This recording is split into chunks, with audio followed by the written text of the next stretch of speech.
Hello everyone. Last video में हम discuss किया था फिलोसफिकल स्कूल ऑफ जुरिस्प्रूडेंस।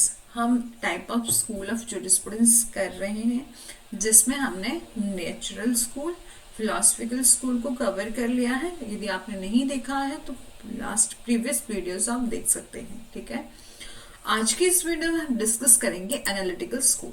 सबसे पहले जान लेते हैं types of school. There are 6 type of school: natural law school, analytical school, historical school, philosophical school, sociological school, realist theory of law. ठीक है, एनालिटिकल स्कूल के बारे में जानते हैं। जो हमारे एनालिटिकल स्कूल जो है is called as Austin school. इसको हम ऑस्टिन स्कूल के नाम से भी जानते हैं। ठीक है, एंड इसकी मेथोडोलॉजी को सेटअप किया था बाय द जॉन ऑस्टिन ने। ठीक है, जिसको हम called as the imperative school since it regard law as a direction of the sovereign. ठीक है, और डाइस ने टर्म दिस मेथोडोलॉजी को पॉजिटिविज्म भी कहा था। ठीक है, और एनालिटिकल स्कूल को हम क्या मानते हैं, पॉजिटिव स्कूल भी जाना जाता है। ठीक है, जानते हैं कुछ ब्रीफ में चार्ट के थ्रू कि एनालिटिकल स्कूल को हम किस तरह से समझते हैं। सबसे पहले जान लेते हैं एनालिटिकल स्कूल।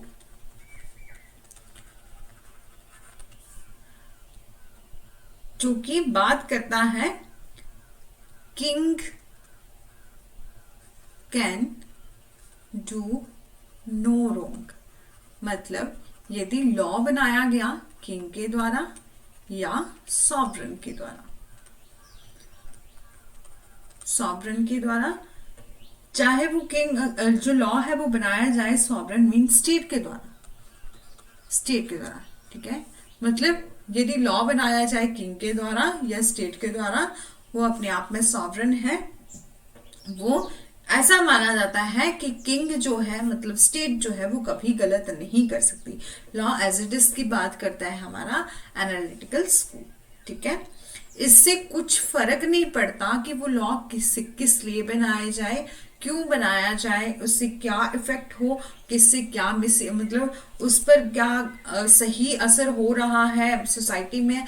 वो लॉ जो है वो किसी के वेलफेयर के लिए बनाया जा रहा है या किसी का बुरा कर रहा है, इससे कोई फर्क नहीं पड़ता। सिर्फ ये बात कहते हैं किंग जो है वो कभी गलत नहीं कर सकते। एनालिटिकल स्कूल में इतनी बात कही है। ठीक है, और इसकी बोला है डिफरेंट नेम क्या है स्कूल के। इसको हम एनालिटिकल स्कूल के नाम से जानते हैं, जो कि हमें पता है। एनालिटिकल स्कूल के नाम से जानते हैं, साथ ही साथ हम पॉजिटिव स्कूल के नाम से भी जानते हैं, पॉजिटिव स्कूल। फिर हम ऑस्टिन स्कूल के नाम से भी जानते हैं, याद रखिएगा, ऑस्टिन स्कूल। ओके, यही मेन इंपॉर्टेंट चीजें हैं, वो हमें समझने की जरूरत है। अदरवाइज हम जितना मर्जी इसको और ज्यादा पढ़ लें, हमारे लिए क्या इंपॉर्टेंट है, कीवर्ड्स को याद रखना। ठीक है, और मेनली प्रोपोनेंट कौन कौन से हैं, प्रोपोनेंट्स कौन कौन से हैं ऑफ द स्कूल। ठीक है, तो first is a Bentham. Bentham जो कि फादर ऑफ जुरिस्प्रूडेंस है। ठीक है, and the second is Austin जो कि फादर ऑफ द स्कूल है। एनालिटिकल स्कूल के फादर को हम किसे मानते हैं, ऑस्टिन। ठीक है, ऑस्टिन जो है वो एनालिटिकल स्कूल के फादर है। बेंथम जो है वो जुरिस्प्रूडेंस के फादर है। ठीक है, थर्ड है एच.एल.ए. हार्ट। ये इंपॉर्टेंट है, एच.एल.ए. हार्ट।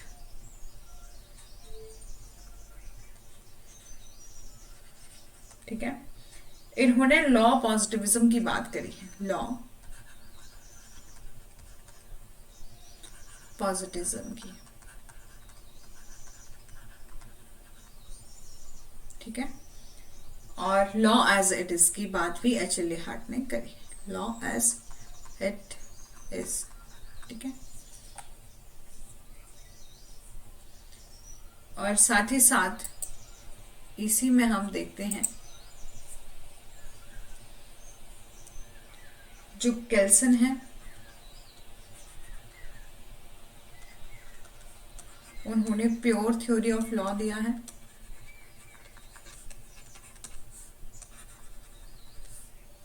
और सालमन है उन्होंने रूल ऑफ एक्शन की बात करी है, एंड हॉलैंड वो फॉर्मल पॉजिटिविज्म की बात करी।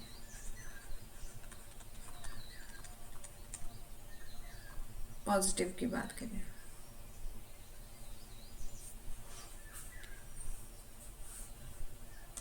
कि पेन अच्छे से नहीं चल रहा है, लेकिन आप याद रखिए जो मैं बोल रही हूँ, ठीक है। पॉजिटिव आएगा, यहाँ लिखा नहीं जा रहा है पेन से, पॉजिटिव, ठीक है।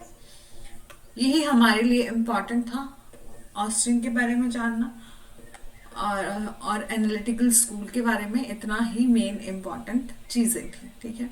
फिर भी हम एक बार थ्योरेटिकली पढ़ लेते हैं इसको। एनालिटिकल स्कूल, जिसको हमने ऑस्टिन स्कूल के नाम से भी जाना, ये हो गया था। और उसके बाद हम जान लेते हैं बेंथम के बारे में। तो जर्मनी बेंथम जो है वो ऑथर माने जाते हैं जिन्होंने ऑस्टिन स्कूल को लिखा है, ठीक है। और principle of the natural law and expounded the rule utility of logical accuracy की बात उन्होंने करी है। जिन्होंने, जो हमारे जर्मनी बेंथम थे, उन्होंने डेफिनेशन दी थी। जब हमने लास्ट डेफिनेशन पार्ट में पढ़ा था तो हमने देखा था कि उन्होंने क्या करा है, डेफिनेशन दी है, दो पार्ट में डिवाइड किया है, एक्सपोस्टोरियल और सेंसोरियल की बात करी थी, लॉ एज इट इज और लॉ आउट टू बी, ठीक है, ये बात करी थी। और इसमें हम देखते हैं कि उन्होंने result of state and sovereign की भी बात करी है, ठीक है। उसके बाद हम ऑस्टिन के बारे में जानते हैं।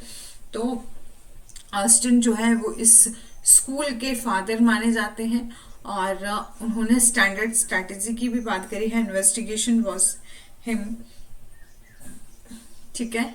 और उन्होंने, ऑस्टिन जो है वो based on establishment of explanatory jurisprudence, explanatory jurisprudence को उन्होंने एस्टैब्लिश किया था बाय द बेंथम, ठीक है। एंड इन्होंने जब अपनी डेफिनेशन दी थी तो उन्होंने पर्टिकुलर और जर्नल की बात करी थी, ठीक है, जब आपने डेफिनेशन पार्ट देखा होगा तो, ठीक है। और ऑस्टिन जो है उन्होंने ही isolate jurisprudence into the general jurisprudence and specific jurisprudence, ठीक है। और केल्सन जिन्होंने प्योर थ्योरी ऑफ लॉ कही है, जिसमें सिर्फ ये बोला था कि लॉ जो है वो फ्री होना चाहिए social science like a brain research, human science से और सोशल हिस्ट्री से। क्योंकि लॉ को क्यों यूज किया जाता है, इन्वेस्टिगेशन ऑफ लॉ के लिए ही है, जरूरी है, ठीक है। और विच विल बी प्योर होना चाहिए, केयरफुली होना चाहिए, पावरफुल होना चाहिए, मॉरल होना चाहिए और मेंटल सोशियोलॉजिकल कंपोनेंट होना चाहिए, ठीक है। सालमन ने बात करी थी lex law of the land की, लेक्स लॉ की, ठीक है। और साथ ही साथ बात करी थी रूल ऑफ एक्शन की, याद रखिएगा, रूल ऑफ एक्शन की। और उसके बाद बोला है एग्जामिनेशन ऑफ लॉ और इन्वेस्टिगेशन ऑफ लॉ की बात भी करी है उन्होंने, ऑस्टिन ने। Austin that the examination of law should be possible, ठीक है। और लास्ट में उन्होंने कहा था analyse the organisation of the civil law, investigation of the different relation between the civil and the type of law, and investigation into the logical game plan of the law, ठीक है। ये बात करी थी हमारे एनालिटिकल स्कूल में। Investigation theory of application की बात करी है। इसमें आपको सिर्फ यही इंपॉर्टेंट याद रखना है जो कि मैंने पहले चार्ट के थ्रू बता, इसके प्रोपोनेंट, ठीक है, प्रोपोनेंट याद रखने हैं, और साथ ही साथ इसके नेम, और मेन क्या है, king can do no wrong, ठीक है, ये याद रखना है। नेम है, पॉजिटिव स्कूल के नाम से जाना जाता है, ऑस्टिन स्कूल के नाम से भी जाना जाता है। प्रोपोनेंट है, बेंथम है, और साथ ही साथ ऑस्टिन है, और एचली हार्ट है, ये इम्पॉर्टेंट है। और साथ ही साथ है कैल्सन है, साल्वेंट है, ठीक है, हॉलैंड है, ठीक है, ये इम्पॉर्टेंट है, आपको यही याद रखना है। ओके, इससे ज़्यादा बहुत लंबी चौड़ी डेफिनेशंस याद रखने की ज़रूरत नहीं है, लेकिन फिर भी यदि आप पढ़ना चाहते हैं तो वीडियो पॉज करके यहाँ से पढ़ सकते हैं, क्योंकि यहाँ हमने हिंदी में भी आपको कंटेंट्स जो है वो बनाया है, ठीक है। यहाँ यदि आप हिंदी में पढ़ना चाहते हैं तब भी पढ़ सकते हैं साथ साथ में, ठीक है। ओके, और साथ ही साथ मैं आपको बता दी चलूँ कि ये मेरा जो यूट्यूब चैनल है, यदि आपको दिख रहा है तो ये हमने यहाँ जूरिस्प्रूडेंस की डेफिनेशन को बहुत अच्छे से कवर किया है, सोर्सेज ऑफ जूरिस्प्रूडेंस को बहुत अच्छे से कवर किया है, जिसके बाद हमने छोटी छोटी शॉर्ट वीडियो में कस्टम और legislation as a source of law को भी डिस्कस किया है, नेचुरल लॉ को भी, एनालिटिकल स्कूल को भी, सॉरी सोशोलॉजिकल स्कूल को भी, और ये हमारा रहेगा 6th वीडियो जो कि हम बात करेंगे ऑस्ट्रियन स्कूल की। और इसके बाद मैं एक और वीडियो अपलोड करूंगी जिसमें आपको चार्ट के थ्रू ही सब कुछ समझाऊंगी, क्योंकि ऐसे डेफिनेशंस को भी और मिक्सअप हो जा रहा है, जिससे हम चार्ट के थ्रू सभी एक ही वीडियो में सभी स्कूल ऑफ जूरिस्प्रूडेंस को डिस्कस कर लेंगे। Okay, thank you so much, do like, share and subscribe, press the bell icon for further notification.